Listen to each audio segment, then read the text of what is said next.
Nicholas Patel, how are you today? I'm great. How are you? I'm doing fantastic. Now, what all do you do? I'm a film composer, and I'm actually I'm nominated tonight for the film Moonlight. Wow. Yes. Now, growing up loving music, Yes. what did what was it that gravitated you towards putting music to media, to film? Actually, it was film music that first inspired me into music. I saw the movie Chariots of Fire when I was 5, and I loved the music so much that I tried to figure out how to play it on a piano, and I asked my mom for piano lessons. So in some ways, I think it was film music that kind of inspired me into music, actually. Yeah. Now, tell us about your latest project that you're nominated for. Sure. The film Moonlight, directed by Barry Jenkins. It's a really beautiful, poetic film. I was so honored to be brought on to score the project. It's really it's been an amazing journey so far. So, and what advice do you have to talent coming up that are interested in composing, interested in scoring? What do they need to concentrate on? What's the mindset needed? Well, I mean, first off, I think it would have to be if you love movies, so certainly it's a great industry where watching movies is actually education. You need to watch a lot of movies and study the scores, how that all works. But also, I think just to know that it's possible. It's actually possible to work in this industry and to literally to write music for movies. I mean, I'm so every day I'm just very thankful for the opportunity to do it. David Longoria, how are you today? I'm great. How are you doing? Fantastic. Now remind us what all you do. Singer, I have no idea. I do all that stuff. I play the trumpet, and tonight I'm playing the trumpet with my song Angels in the EDM category.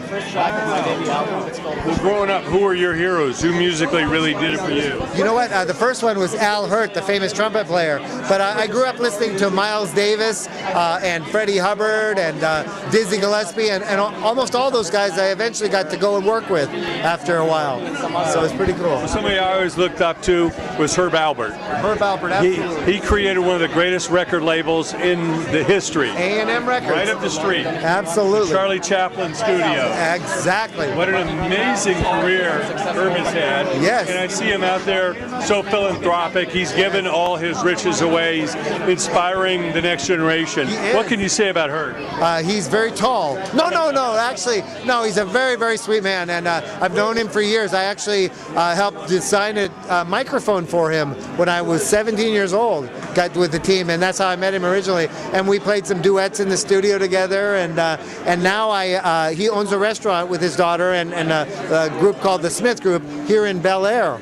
And it's a wonderful jazz spot. I've gone on there a couple times and played some jazz, and it's a lot of fun. Yeah. Always great to see people that mix the business with the creativity and really help others coming up. Absolutely. Yes, absolutely. Yeah, it's a gift that we have to be able to make music, and it's a real blessing to be able to share it with others. Isn't that the truth? And somehow keep that wheel turning, Exactly. The business changed so much. It's so important that the next generation have music education and have an opportunity, in or out of schools, however they get it.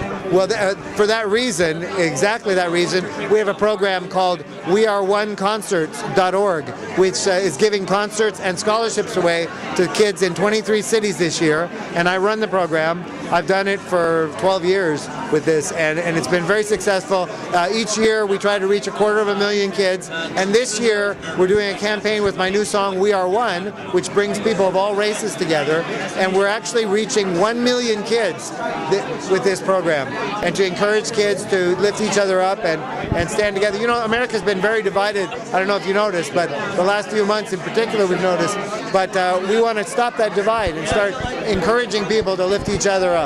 Is there a website or anything we can go to for info? Absolutely. My new album, The Journey, is at thejourneyalbum.com, and the website for this charity, which is an incredible charity, it's We Are One, all spelled out, concerts with an S.org.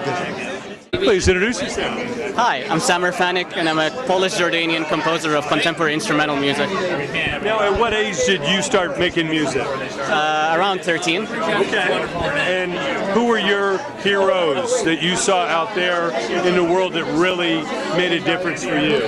I think it's a mix of contemporary instrumental artists like Yanni and the likes of Vangelis and movie composers like Hans Zimmer. And then there's this other side, like the progressive rock, like Muse and Dream Theater, progressive metal. And I kind of mashed both of those together with my Polish and Jordanian upbringing to create some instrumental that's like a mash of both. Amazing. Tell us about your latest project, what you're most proud of achieving with that. My latest project is actually my debut project, and it's called Wishful Thinking.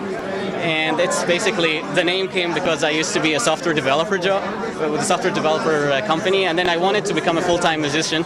So I chose that name actually not knowing that it has the negative connotation of wishful thinking. It's kind of, hallucination or something. But then there's this positive connotation that, hey, if this works out, then the name becomes sort of a self-fulfilling prophecy. And definitely positive. Now, what advice do you give to young talent coming up, people that may want to compose or create music for themselves? What do they need to really focus on?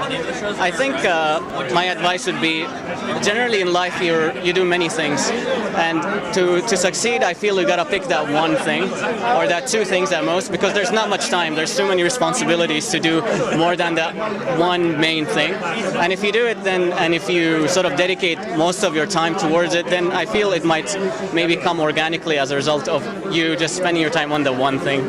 And the one thing in my case eventually became composing that kind of music, and hopefully it will pay off. We just have to wait and see.